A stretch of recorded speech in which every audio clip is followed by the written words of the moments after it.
अस्सलामुअलैकुम। उम्मीद है आप सब खैरियत से होंगे। जैसा कि आप जानते हैं कि लर्निंग क्लब एमडीकेड स्टूडेंट्स के लिए फ्री एफएलपी सेशन कंडक्ट करवा रहा है।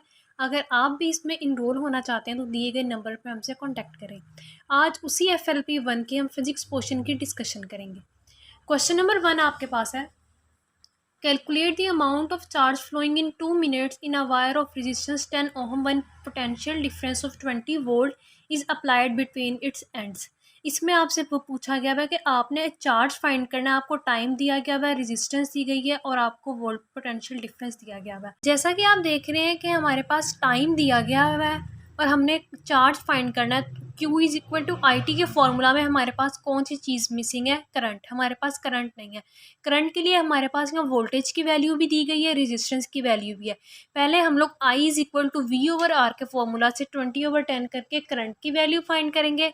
उसके बाद second formula Q is equal to I T में I की वैल्यू 2 एम्पेयर और टाइम आपके पास 2 मिनट दिया था, यानी 120 सेकेंड्स। दोनों को पुट करके आप चार्ज फाइंड कर लेंगे, यानी Q is equal to 2 multiply by 120, तो इसका आंसर आपके पास आ जाएगा 240 कूलम्स। नेक्स्ट क्वेश्चन नंबर 2 आपके पास है, 3 2 ohm resistors are connected in triangle. अब 3 रजिस्टर्स हैं, आपने उनको एक ट्रायंगल की फॉर्म में कनेक्ट किया। भी ये मैंने आपको इधर डायग्राम में शो भी करवाया कि किस तरह से उन रजिस्टेंसेस को in the form of triangle connect किया गया। और अब ये पूछा गया है कि इसके किसी भी दो एंड के दरमियान इफेक्टिव रेजिस्टेंस कितनी होगी। अब सपोज हम लोग कह रहे हैं कि ए और बी के दरमियान हम रेजिस्टेंस फाइंड करना चाह रहे हैं कि कितनी होगी। ऊपर वाली जो दो रेजिस्टेंसेस ए सी और सी बी हैं, ये दोनों आपस में सीरीज़ में हैं। अब आप ये कैसे पता चला सकते हैं कि कौन सी रेजिस्टेंसेस सीरीज़ में है, कौन सी पैरेलल है? वो रजिस्टर्स जिनका सिर्फ एक एंड आपस में अटैच हो वो सीरीज़ में होते हैं, और जिनके दोनों एंड एक दूसरे से अटैच हो वो पैरेलल में होते हैं। अब ए सी और बी सी का आप देखें, सिर्फ एक एंड सी वाला एंड कॉमन है, यानी ये एक एंड से एक दूसरे के साथ अटैच हैं, तो यानी ये दोनों रजिस्टर्स सीरीज़ में है। अब आप इसका पहले इक्विवेलेंट फाइंड करेंगे, 4 ओहम आ जाएगा। उसके बाद जो ऊपर वाली रेजिस्टेंस आएगी वो ए बी वाली रेजिस्टेंस के साथ पैरेलल में होगी। दोनों का पैरेलल कम्बिनेशन आप निकालेंगे 1/4 प्लस 1/2, तो आपके पास आंसर आ जाएगा 4/3 ओहम। अब यहाँ पे एक कन्फ्यूजिंग ऑप्शन आपके पास था 3/4 ओहम। बहुत से बच्चे इसको मार्क करेंगे। आपने जब पैरेलल कम्बिनेशन में से जब आप रेजिस्टेंस निकालते हैं तो आप 1/r इक्विवेलेंट निकालते हैं। 1/r इक्विवेलेंट आपके पास 3/4 आया, लेकिन आपके पास ऑप्शंस में आपसे स्टेटमेंट में रेजिस्टेंस पूछी हुई है, आर इक्विवेलेंट पूछा है, 1/r इक्विवेलेंट नहीं पूछा। फिर जब आप आर इक्विवेलेंट फाइंड करेंगे तो आप उसी वैल्यू को इन्वर्ट कर देंगे, यानी 3/4 को 4/3 कर देंगे। सो your right option is Charlie. Next question number 3 आपके पास है, an electric bulb marked 100 what and 200 volt would mean the resistances. अब एक इलेक्ट्रिक बल्ब की पावर और वोल्टेज आपको दिया गया है और आपसे कहा है कि आप उसकी रेजिस्टेंस फाइंड करें कितनी होगी। अब आपने इसके दो फॉर्मूलाज पढ़े हुए हैं, P is equal to I square R और P is equal to V square over R. अब यहाँ पे हमारे पास करंट नहीं वोल्टेज दिया हुआ है, तो हम लोग P is equal to V square over R formula apply करके रेजिस्टेंस फाइंड करेंगे, जो हमारी आएगी 400 ओम, यानी your right option is beta. Next question number 4 आपके पास है, Ohm's law establishes a relationship between, कि ओहम्स लॉ किन दो पैरामीटर्स के दरमियान रिलेशन है, करंट और वोल्टेज के। अब आप ओहम्स लॉ का पहले तो फॉर्मूला याद करेंगे, वो क्या था? V is equal to I R, जिसमें हम लोग कहते थे कि करंट जो है वो वोल्टेज के डायरेक्टली प्रोपोर्शनल होता है, आपकी रेजिस्टेंस जो है वो कांस्टेंट रहे, यानी ओहम्स लॉ करंट और वोल्टेज के दरमियान जो है वो रिलेशनशिप डेवलप करता है। So your right option is alpha. Next question number 5 आपके पास है, which of the following have same temperature coefficient of resistivity, कि इनमें से किसका टेम्परेचर कोफिशिएंट ऑफ रेजिस्टिविटी जो है वो सेम है। अब आप इसको किसी लॉजिक से नहीं पता कर सकते, आपने अपने जो करंट इलेक्ट्रिसिटी का चैप्टर उसमें ये टेबल दिया हुआ है जो मैंने आपको यहाँ पे शो करवाया हुआ है, इसमें डिफरेंट मटेरियल्स की रेजिस्टिविटी दी हुई। आपने इसमें से मेजर चीज़ों को देख लेना कि किन मटेरियल का जो कोफिशिएंट ऑफ रेजिस्टिविटी है वो सेम है, किन का कोफिशिएंट ऑफ रेजिस्टिविटी नेगेटिव है, इन चीज़ों को आपने ऑब्जर्व कर लेना। अब आप इस टेबल में देख रहे हैं कि आयरन और प्लेटिनम का कोफिशिएंट ऑफ रेजिस्टिविटी जो है वो सेम है, तो यहाँ पे आपको ऑप्शन क्या आएगी? बीटा। नेक्स्ट क्वेश्चन नंबर 6 आपके पास है, if a metal wire is heated, कि अगर आप एक मेटल की वायर को हीट कर रहे हो तो उसकी रेजिस्टेंस पे क्या इफेक्ट होगा। अब आपने फैक्टर्स इफेक्टिंग रेजिस्टेंस में पढ़ा है कि रेजिस्टेंस आपकी टेम्परेचर के डायरेक्टली प्रोपोर्शनल होती है। जैसे जैसे टेम्परेचर इंक्रीज करता है उसी तरह एटम्स की कोलिजन आपस में इंक्रीज होती है, जिसकी वजह से रेजिस्टेंस इंक्रीज हो जाती है। So your right option is alpha. Next question number 7 आपके पास है, the specific resistance of a wire varies with its. अब रेजिस्टेंस और स्पेसिफिक रेजिस्टेंस में एक डिफरेंस है। स्पेसिफिक रेजिस्टेंस आप कहते हैं रेजिस्टिविटी को, यानी एक मटेरियल की जो अपनी प्रॉपर्टी है, तो ये ना किसी लेंथ पे डिपेंड करेगी, ना मैस पे, ना एरिया पे, ये उस वायर की या बार के मटेरियल पे डिपेंड करेगी। सो your right option is delta. Next question number 8 आपके पास है, a wire of resistance 10 ohm is stretched and its length become twice. आपके पास एक वायर और आप उसे स्ट्रेच करते हो यानी खींचते हो कि उसकी लेंथ जो है वो पहले से डबल हो जाती है, तो अब उसकी रेजिस्टेंस क्या होगी। इसको फाइंड करने के लिए आपके पास एक शॉर्टकट फॉर्मूला होता है कि R prime is equal to N square R. R prime यानी न्यू रेजिस्टेंस, आर जो है वो ओल्ड रेजिस्टेंस, और एन आपने कितना टाइम उसे स्ट्रेच किया। अब आप देखें एन की वैल्यू यहाँ पे 2 पुट करेंगे क्योंकि आपने उसकी लेंथ ट्वाइस कर दिया है। 2 स्केयर आर, ओल्ड रेजिस्टेंस हमारे पास कितनी थी 10, 4 मल्टीप्लाई बाय 10, न्यू रेजिस्टेंस आपके पास आ जाएगी 40 ओहम। नेक्स्ट क्वेश्चन नंबर 9 आपके पास है, the method by which only 1/2 of AC cycle is converted into direct current. कहते हैं कि वो मेथड जिसे सिर्फ एसी साइकिल का सिर्फ हाफ पार्ट जो है वो डायरेक्ट करंट में कन्वर्ट होता है, वो कौन सा है। ये आपके पास होती है half wave rectification. Full wave rectification का जब आप वो ग्राफ देखते हैं आउटपुट वाला, तो उसमें देखते हैं कि एसी साइकिल के दोनों हाफ्स जो है वो आपको आउटपुट पे मिल रहे होते हैं, लेकिन हाफ वेव रेक्टिफिकेशन में सिर्फ एक पार्ट उसका एसी साइकिल का आपको मिलता है। So right option is beta. Next question number 10 आपके पास है, magnetic lines of force are always interact. No, magnetic lines of force एक दूसरे से इंटरैक्ट नहीं करती। आपने इलेक्ट्रोमैग्नेटिज्म के चैप्टर में उसके डायग्राम में देखा होगा। Magnetic lines of force are always closed. Yes, magnetic lines of force होती हैं वो हमेशा क्लोज्ड होती हैं। Magnetic lines of force are do not pass through vacuum. नहीं, ये लाइंस होती हैं ये वैक्यूम से भी पास कर जाती हैं। सो यहाँ पे राइट ऑप्शन सिर्फ आपके पास बीटा होगा कि ये क्लोज्ड होती हैं। नेक्स्ट क्वेश्चन नंबर 11 आपके पास है, when the current flowing through a wire stopped. कि आपके वायर में से करंट गुजर रहा है, अब वो करंट आपने स्टॉप कर दिया। मैग्नेटिक उस वायर के गिर्द जो मैग्नेटिक फील्ड थी उसका क्या होगा।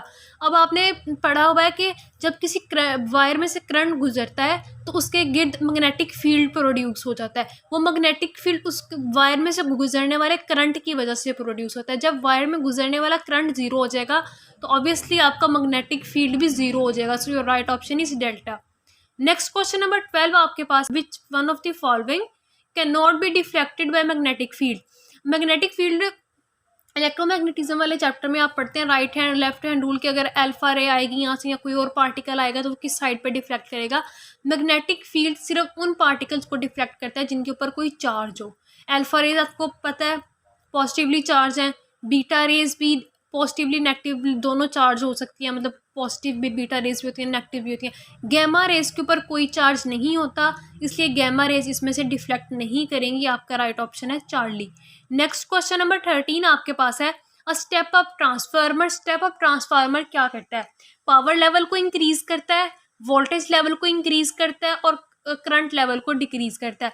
इसका करेक्ट ऑप्शन आपके पास आएगा डेल्टा। क्यों? क्योंकि जो आइडियल आपका ट्रांसफार्मर होता है वो पावर लेवल को मेंटेन रखता है। जितनी आपकी इनपुट पावर है उतनी ही आउटपुट पावर है। ऐसा नहीं हो सकता कि आप उसे इनपुट पावर कम दे रही हो और वो अपनी तरफ से एम्पलीफिकेशन करके पावर भी इंक्रीज कर दे, ऐसा नहीं हो सकता। जैसा और increase voltage level, step up transformer voltage को इंक्रीज करता है, करंट को डिक्रीज करता है, और स्टेप डाउन ट्रांसफार्मर वोल्टेज को डिक्रीज करता है, करंट को इंक्रीज करता है। यहाँ पे स्टेप अप का पूछा इसलिए आपका राइट ऑप्शन होगा डेल्टा। नेक्स्ट क्वेश्चन नंबर 14 आपके पास है, in an AC circuit peak value of voltage is 423 volt, it's effective voltage is. Peak value यानी वी नॉट आपको दिया हुआ 423 और इफेक्टिव वैल्यू पूछी हुई है। अब आप रिमाइंड करें कि इफेक्टिव वैल्यू क्या होती है। इफेक्टिव वैल्यू आप लोग RMS वैल्यू को कहते हैं। इसका फॉर्मूला आपके पास होता है VRMS is equal to V naught over √2। V naught आपके पास दिया हुआ 423 डिवाइडेड बाई √2। आपके पास इसका आंसर आ जाएगा 300 वोल्ट्स, यानी right option is Charlie. Next question number 15 आपके पास है, eddy currents are produced in a material when it is. Eddy current जो होता है ये कब प्रोड्यूस होता है? एडी करंट क्या होता है? जिसकी वजह से ट्रांसफार्मर में पावर लॉसेस होते हैं। करंट वाले टॉपिक में आपके पास लिखा हुआ है कि कॉइल्स जो फ्लक्स जनरेट करते हैं उस कोर में से भी पास क्या करता है, वहाँ पे मैग्नेटिक फ्लक्स चेंज होता है, उसमें मैग्नेटिक फ्लक्स के चेंज होने की वजह से एडी करंट्स प्रोड्यूस होता है। तो एडी करंट का यहाँ पे करेक्ट ऑप्शन क्या आएगा कि वेरिंग मैग्नेटिक फील्ड, जब मैग्नेटिक फील्ड का फ्लक्स चेंज हो रहा है यानी वो वेरिंग मैग्नेटिक फील्ड में है। So your right option is Charlie. Next question number 16 आपके पास है, step up transformer is use in a 120 volt line to produce a potential difference. आपके प्राइमरी वोल्टेज आपके पास 120 वोल्ट दिया हुआ है, आपके पास प्राइमरी वोल्टेज 120 वोल्ट दिया गया और सेकेंडरी वोल्टेज जो ट्रांसफार्मर दे रहा है वो 2400 है। उसके बाद आपको बताया गया प्राइमरी कॉइल के टर्न आपके पास 75 और आपने सेकेंडरी कॉइल के टर्न्स को फाइंड करना है। ट्रांसफार्मर में आप एक फार्मूला पढ़ते हैं NS/NP is equal to VS/VP। इस फार्मूला में आप वैल्यूज पुट करेंगे NS/75 इज इक्वल टू 2400/120। इसके जीरो आपस में कट करके कटिंग के थ्रू आप इसका आंसर निकालेंगे 1500 आंसर आएगा, यानी right option is alpha. Next question number 17 आपके पास है, the SI unit of magnetic flux is weber which is equal to कि मैग्नेटिक फ्लक्स का ऐसे यूनिट आपके पास वेबर होता है, वो किसके इक्वल होता है?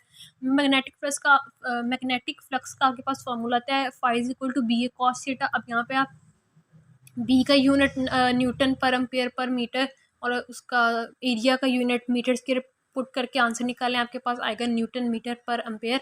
Right option is alpha. Next question number 18 आपके पास है, a projectile is fired horizontally with an initial speed of 20 metre per second, its horizontal speed after 3 second will be।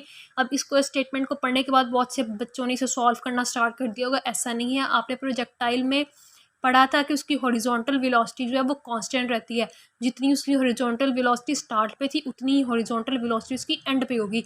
अगर स्टार्ट पे 20 मीटर पर सेकंड थी तो 3 सेकंड्स के बाद भी वो 20 मीटर पर सेकंड ही रहनी थी, वो चेंज नहीं होनी थी। इसका राइट ऑप्शन आपके पास आ जाएगा अल्फा।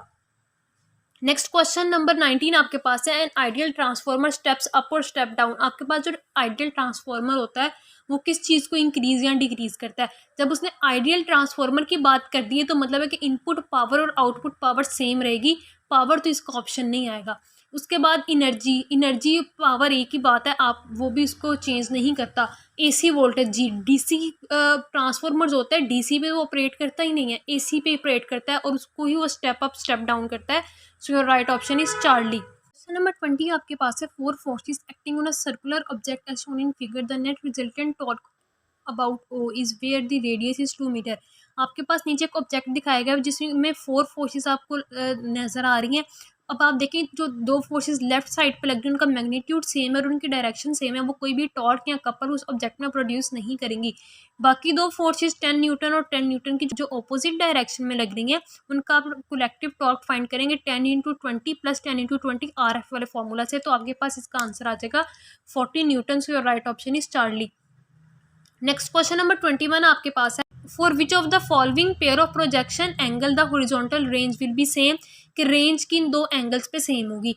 रेंज किन हम कैसे फाइंड करते हैं कि वो एंगल्स जिनका सम 90 होता है उन पे रेंज सेम होती है। अब इनमें से देखेंगे किन 2 एंगल्स का सम 90 है। बीटा ऑप्शन में आप देख सकते हैं 27 प्लस 63 करें तो आपके पास 90 आता है। जिन 2 एंगल्स का सम 90 होता है उन पे रेंज सेम होती है, so right option is beta. Next question number 22 आपके पास है, for which one of the following angle range is maximum, कि इनमें से किस एंगल पे रेंज मैक्सिमम होगी।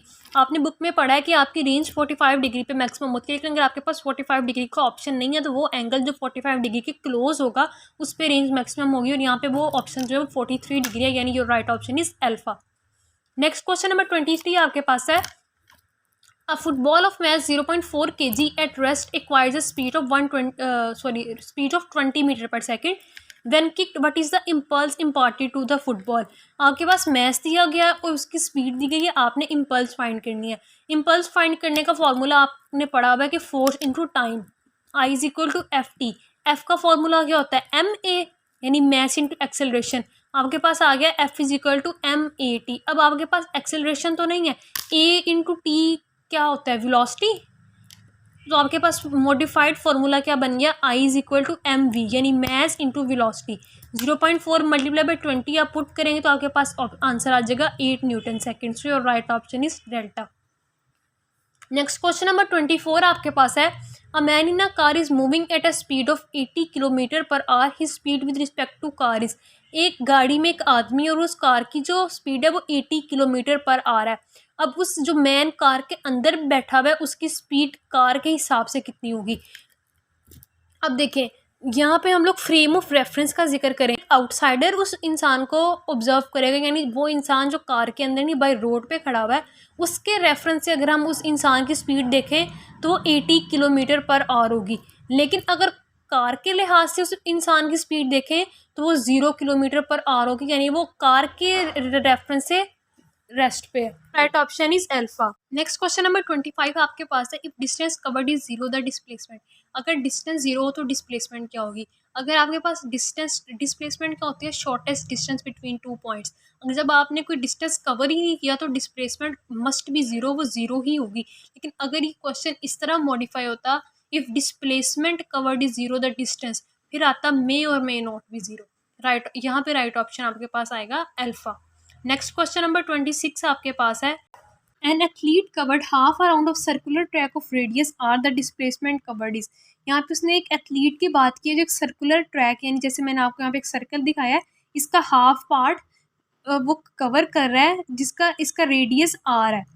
तो उसने कितनी टोटल डिस्प्लेसमेंट कवर की। ट्रैक का आपके पास रेडियस आर है, उसने सेमी सर्कुलर पाथ जो है उसको कवर किया है, तो उसने टोटल कितनी डिस्प्लेसमेंट जो है वो कवर की है, यानी एक पॉइंट से लेके दूसरे पॉइंट तक। अब आर प्लस आर दोनों तरफ का रेडियस ऐड हो जाएगा तो इज इक्वल टू आपके पास आंसर डिस्प्लेसमेंट का क्या आ जाएगा, 2r, यानी ऑप्शन आपका आएगा बीटा। नेक्स्ट क्वेश्चन नंबर 27 है, a stone is release from moving train, the stone will follow. आप एक चलती हुई ट्रेन से स्टोन को फेंक रहे हैं, तो स्टोन कौन से पाथ को फॉलो करेगा, वो वही प्रोजेक्टाइल वाला पाथ, पैराबोलिक पाथ को जो है वो फॉलो करके नीचे गिरेगा। नेक्स्ट क्वेश्चन नंबर 28 है, range of projectile at 30 degrees are at what angle range will be same. कह रहा है कि प्रोजेक्टाइल की रेंज जो है वो 30 डिग्री पे आर है, तो नेक्स्ट किस एंगल पे उसकी रेंज जो है वो आर होगी। मैंने आपको भी पहले भी बताया कि वो दो एंगल जिनका सम 90 हो उन पे रेंज इक्वल होती है। अब यहाँ पे दो हमने ऐसे एंगल्स का पेयर ढूंढना है जिनकी रेंज जिनका सम जो है वो 90 के इक्वल आए। फर्स्ट ऑप्शन 60 डिग्री है, 60 + 30 हमारे पास क्या आ जाएगा, 90 डिग्री, यानी इन दो एंगल्स का सम 90 डिग्री आएगा, तो वो जो रेंज 30 पे है वही रेंज 60 डिग्री पे होगी। सो your right option is alpha. Next question number 29 आपके पास है, if the time of flight of projectile is doubled it's height become. कि अगर आपके जो प्रोजेक्टाइल का उसका टाइम ऑफ फ्लाइट डबल कर दें तो इससे उसकी हाइट पे क्या इफेक्ट पड़ेगा। आपने एक फॉर्मूला पढ़ा हुआ है, h=GT² A। यहाँ पे जब आप टाइम ऑफ फ्लाइट को डबल करेंगे तो उसका स्केयर हो जाएगा t, यानी 2 टाइम्स करेंगे टाइम को तो 2 का स्केयर 4, यानी उसकी हाइट जो है वो 4 टाइम्स हो जाएगी।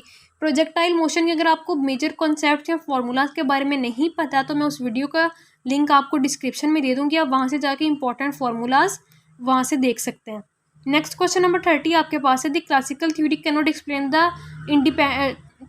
Explain the dependence of photo emission on photo electric effect में। इस बात को डिस्कस किया हुआ है कि जो क्लासिकल थ्योरीज थी वो फोटो इमिशन को किस बेस पे फोटो इमिशन को किस तरह से वो एक्सप्लेन नहीं कर पाती थी, वो थ्रेशोल्ड फ्रीक्वेंसी को जो है वो एक्सप्लेन नहीं कर पाती थी। ये क्लियरली आपकी बुक की लाइन है, ये लिखा हुआ है यहाँ पे। सो your right option is beta. Next question number 31 आपके पास है, a photon of energy 3.4 EV, a photon of energy 3.4 electron volt is incident on a metal having work function of 2 electron volt, the maximum kinetic energy। आपको यहाँ पे energy दी हुई है photon की, work function दिया हुआ, काइनेटिक एनर्जी आपने find करनी है। आपने इस चैप्टर में फॉर्मूला पढ़ा हुआ है, energy is equal to kinetic energy plus work function. अब आप इसको पुट करेंगे, आपके पास काइनेटिक एनर्जीज क्या आ जाएगी, 1.4 electron volt. Your right option is alpha. Next question number 32 आपके पास है, about %% mass of atom is concentrated in the nucleus. के न्यूक्लियस के अंदर एटम का टोटल कितना मैस होता है, ये भी आपकी प्योर बुक लाइन है, 99.9%। Your right option is Charlie. Next question number 33 आपके पास है, the frequency of the fundamental mode of open at one and organ pipe is 400 hertz. Open ended pipe की फ्रीक्वेंसी आपके पास 400 हर्ट्ज है, तो आपने closed pipe की आपने फाइंड करनी है। इसके लिए आपके पास फॉर्मूला आता है F open is equal to 2F closed, यानी कि F जो ऐसा पाइप जिसके दोनों एंड्स ओपन उसकी फ्रीक्वेंसी डबल होती है क्लोज्ड वन से। आपने यहाँ पे क्लोज वन की फाइंड करनी है, ओपन एंडेड पाइप की फ्रीक्वेंसी पुट करें 400, 2 इधर आके डिवाइड हो जाएगा, तो क्या आंसर आ जाएगा 200 हर्ट्ज, यानी डेल्टा। नेक्स्ट क्वेश्चन नंबर 34 आपके पास है, दी fundamental frequency of a sound source is 256 hertz, frequency of its first harmonic. Fundamental frequency क्या होती है? फर्स्ट फ्रीक्वेंसी यानी F1। तो इसने यहाँ पे पूछा है कि फर्स्ट हार्मोनिक जो F1 होती है हम लोग उसे ही फर्स्ट हार्मोनिक कहते हैं। So right option here is beta. Next question number 35 आपके पास है, if a tension in a string is made 4 times then the speed of wave becomes. अगर आप स्ट्रिंग में टेंशन यानी फोर्स 4 टाइम्स कर दें तो स्पीड पे क्या इफेक्ट पड़ेगा? स्पीड ऑफ वेव में आपने फॉर्मूला पढ़ा था v is equal to √F/m। अगर फोर्स 4 टाइम्स हो जाए तो √4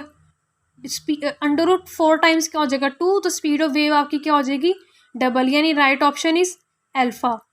नेक्स्ट क्वेश्चन नंबर 36 आपके पास है, the waves which require a medium for propagation are called. ऐसी वेव्स जिनको ट्रैवल करने के लिए किसी मीडियम की ज़रूरत है उन्हें हम क्या कहते हैं? Mechanical waves, electromagnetic waves. Mechanical waves वो होती हैं जिन्हें मीडियम रिक्वायर, और इलेक्ट्रोमैग्नेटिक वेव्स वो होती हैं जिनको मीडियम रिक्वायर नहीं होता। Here your right option is beta. अब आप इसको इस तरह से भी याद रख सकते हैं कि MN यानी मैकेनिकल वेव नीड मीडियम, उन्हें मीडियम की ज़रूरत होती है। नेक्स्ट क्वेश्चन नंबर है 37, a force of 5 Newton acts on a 15 kg body initially at rest, the work done by force during the first second of motion of body is. Force आपके पास 5 Newton है, mess आपके पास 15 kg है, initial velocity आपके पास 0 है, work done आपने find करना है, time आपके पास 1 सेकेंड है। पहले आप लोग क्या करेंगे, इसकी एक्सेलरेशन फाइंड करेंगे। पहले आप यहाँ पे एक्सेलरेशन फाइंड करेंगे। Acceleration a is equal to F/m force और मैस की वैल्यू पुट करके एक्सेलरेशन आपके पास आ जाएगी 1/3 मीटर पर सेकेंड की है। उसके बाद आप देख देंगे वर्क डन जो होता है वो काइनेटिक एनर्जी की चेंज इन एनर्जी के इक्वल होता है। अब यहाँ पे काइनेटिक एनर्जी का फॉर्मूला देखें, k is equal to half mv²। अब यहाँ पे इस फॉर्मूला को अप्लाई करने के लिए आपके पास वेलोसिटी होनी चाहिए जो आपके पास नहीं है। आप इसको इक्वेशन ऑफ मोशन से निकालें, vf is equal to vi plus at। vi आपके पास 0 है, एक्सेलरेशन भी आपके पास दी हुई है, टाइम भी आपके पास दिया हुआ है। पुट करके आप फाइनल वेलोसिटी निकालें। वेलोसिटी निकालने के बाद K E is equal to half mv² वाले फॉर्मूला में पुट करेंगे तो आपके पास आंसर आ जाएगा 5/6 जूल। नेक्स्ट क्वेश्चन नंबर 38 आपके पास है, a motor boat is travelling with the speed of 3 metre per second, if the force on it due to water flow is 500 newton, the power of boat is. आपके पास यहाँ पे force दी हुई है और वेलोसिटी दी गई है, आपने पावर फाइंड करनी है। पावर का फॉर्मूला आपको पता है P is equal to FV। इसको पुट करें, आपके पास आंसर आ जाएगा 1.5 किलोवाट यानी बीटा। नेक्स्ट क्वेश्चन नंबर 39 आपके पास है, if the velocity of a body becomes half the kinetic energy of body will become. अगर वेलोसिटी एक बॉडी की वेलोसिटी हाफ हो जाए तो काइनेटिक एनर्जी क्या होगी? अब आप काइनेटिक एनर्जी के फॉर्मूला में आपने देखा हुआ है कि काइनेटिक एनर्जी डायरेक्टली प्रोपोर्शनल होती है वेलोसिटी के स्केयर से। अगर वेलोसिटी हाफ हो जाए तो उसके स्केयर क्या हो जाएगा? 1/4 काइनेटिक एनर्जी बन जाएगी 1/4 टाइम, यानी राइट ऑप्शन क्या आएगा आपके पास? अल्फा।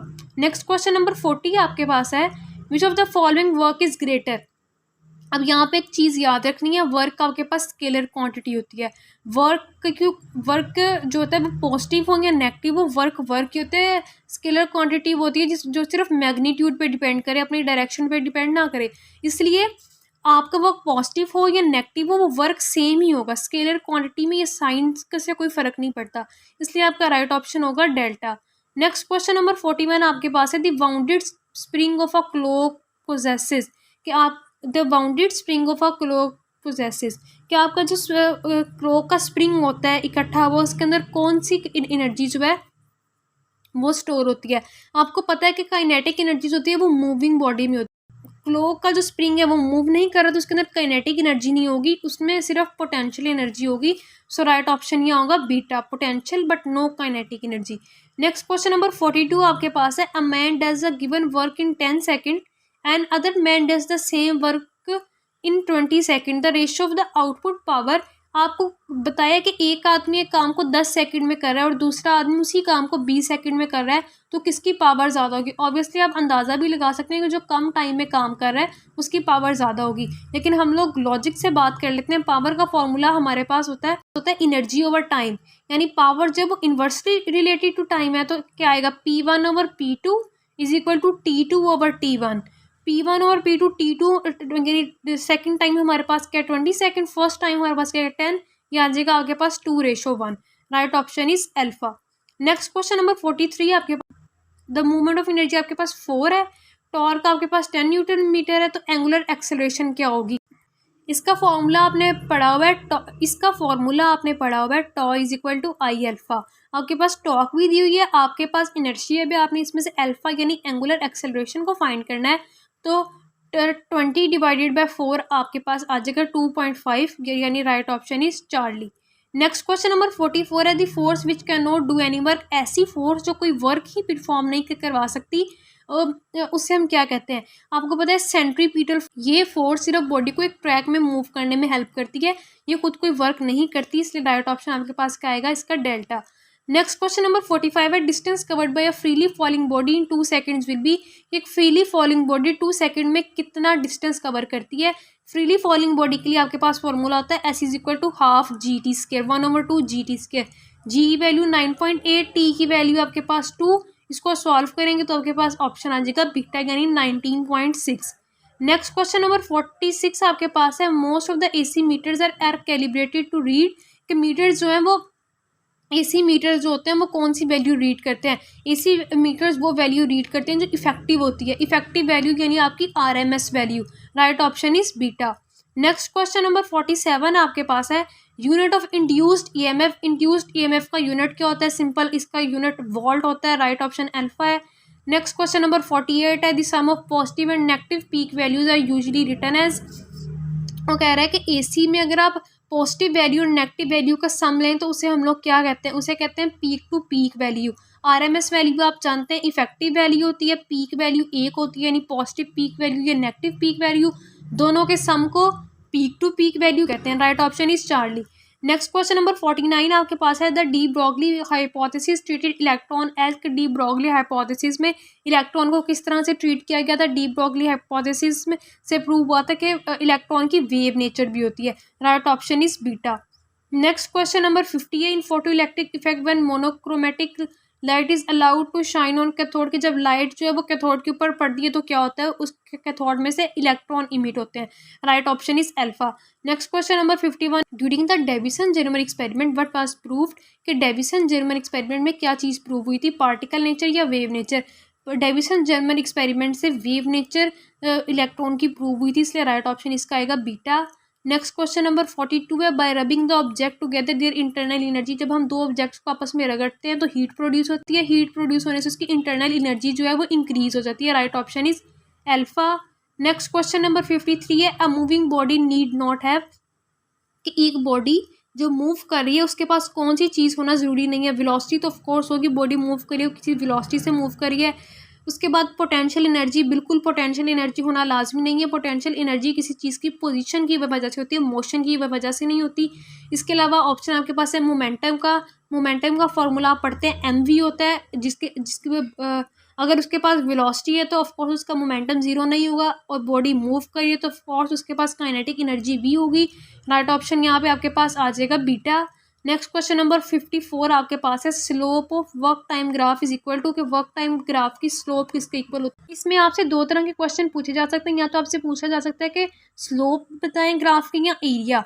स्लोप फाइंड करने के लिए आप एक्स और वाई एक्सिस को आपस में डिवाइड करके निकाल दें। जैसे अब यहाँ पे आपसे पूछा है वर्क टाइम ग्राफ, तो स्लोप निकालने के लिए मैं वर्क को टाइम पे डिवाइड करूंगी तो क्या मेरे पास आता है power is equal to work divided by time होता है, तो इसकी स्लोप मुझे क्या देगी? पावर। और इसी तरह अगर मुझे इसका एरिया फाइंड करने का कहा होता है तो एक्स एक्सिस और वाई एक्सिस पे गिवन वैल्यूज को हम आपस में मल्टीप्लाई कर देते हैं। यहाँ पे राइट ऑप्शन आपके पास है चार्ली। नेक्स्ट क्वेश्चन नंबर 55 आपके पास है if momentum is increase by 20% then kinetic energy increases by. अगर आपका मोमेंटम 20% इंक्रीज कर रहा है तो काइनेटिक एनर्जी कितनी इंक्रीज करेगी? इन क्वेश्चन को सॉल्व करने के लिए आपने एक शॉर्टकट फॉर्मूला याद रखना है, kinetic energy is equal to 2p plus P square over 100। अब काइनेटिक एनर्जी आपने फाइंड करनी है, मोमेंटम में इंक्रीज आपके पास कितना है 20, 2 इंटू 20 प्लस 20 का स्क्वायर डिवाइडेड बाय 100। इसको आपने सॉल्व कर लेना, आपके पास आंसर आ जाएगा 44% की। इसका जो वैसे मेथड है वो मैंने ऊपर दिया, लेकिन शॉर्टकट जो है ईजी है क्योंकि आपके पास इतना टाइम नहीं वहाँ होता कि आप बिल्कुल कैलकुलेशंस वहाँ पे स्टार्ट करें, इसलिए शॉर्टकट्स को ही अप्लाई करें। नेक्स्ट क्वेश्चन नंबर 56 आपके पास है, reverse process of photo electric effect. इस फोटो इलेक्ट्रिक इफेक्ट का रिवर्स प्रोसेस क्या होता है? अब आपको पता है फोटो इलेक्ट्रिक इफेक्ट में जब मोनोक्रोमेटिक लाइट के थ्रोट के ऊपर पड़ती है तो इलेक्ट्रॉन्स इमिट होते हैं, यानी फोटो इलेक्ट्रिक इफेक्ट में इलेक्ट्रॉन्स इमिट होते हैं, जबकि एक्सरेज प्रोडक्शन में वो एब्जॉर्ब होते हैं। यानी X ray production photo electric effect का बिल्कुल काउंटर पार्ट है, बिल्कुल उससे ऑपोजिट है। So your right option is beta. हमारे यहाँ पे फिजिक्स पोर्शन ख़त्म होता है आज का। किसी भी एमसीक्यूज़ में आपको कोई कन्फ्यूजन हो तो आप कमेंट सेक्शन में पूछ सकते हैं। वीडियो अच्छी लगी हो तो लाइक ज़रूर कीजिएगा और चैनल को सब्सक्राइब कर लें ताकि आने वाली वीडियोस आप तक पहुँचती रहें। अल्लाह हाफ़िज़।